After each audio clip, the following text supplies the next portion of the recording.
আসসালামু আলাইকুম এভরিওয়ান। আজ আমি আমাদের মতো মধ্যবিত্ত ও নিম্ন মধ্যবিত্ত পরিবারের মানুষদের জীবনের কিছু তিক্ততার কথা এখানে বলছি।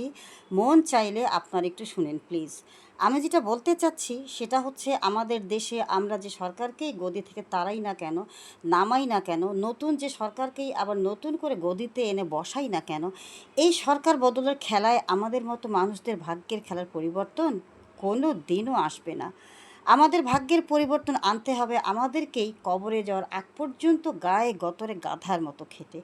তাতেও যদি আমাদের অবস্থায় এবং অবস্থানে পরিবর্তন না আসে, তো এতগুলো কথা কেন বলছি? এই যে আমি আজকে ডাল দিয়ে সজনে ডাঁটা রান্না করতে এসেছি, ও মা, চুলায় গ্যাস নেই। গ্যাসের নব ঘুরিয়ে ফুল ফ্লেমে দেওয়ার পরও ধিক ধিক ধিক ধিক করে গ্যাস চলছে। এতে আমার রান্না ভালো হওয়া তো দূরের কথা, রান্নাটা খাওয়ার উপযোগী করে রাখতে পারবো কি না সেটাই এখন বড় কথা। তো চুলায় রান্না যখন উঠিয়েছি, শেষ পর্যন্ত সেটা তো চুলা থেকে নামাতেই হবে। তাই কোনো রকম ডালটা সেদ্ধ করে তার মধ্যে সজনে ডাঁটা দিয়ে ডাঁটাটা কোনো রকম সেদ্ধ করে তার মধ্যে টমেটো দিয়ে কোনো রকম ডালটা ফুটিয়ে নিলাম। এই যে এখন সেটাকে পেঁয়াজ রসুন তেলে ভেজে নিয়ে বাগার দেব। সেই পেঁয়াজ রসুন ভাজতেও আমাকে অনেকটা সময় ব্যয় করতে হয়েছে।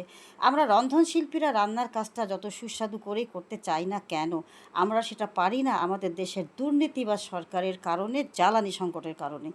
এই যে এখন আমি ডালটা বাগার দিয়ে সেটার উপর আমার পছন্দের ধনেপাতা বেশ খানিকটা ছড়িয়ে দিয়ে কোনো রকম আমার রান্নার কাজটা সারলাম। জানি না এটা এখন খেতে কতটা সুস্বাদু হবে।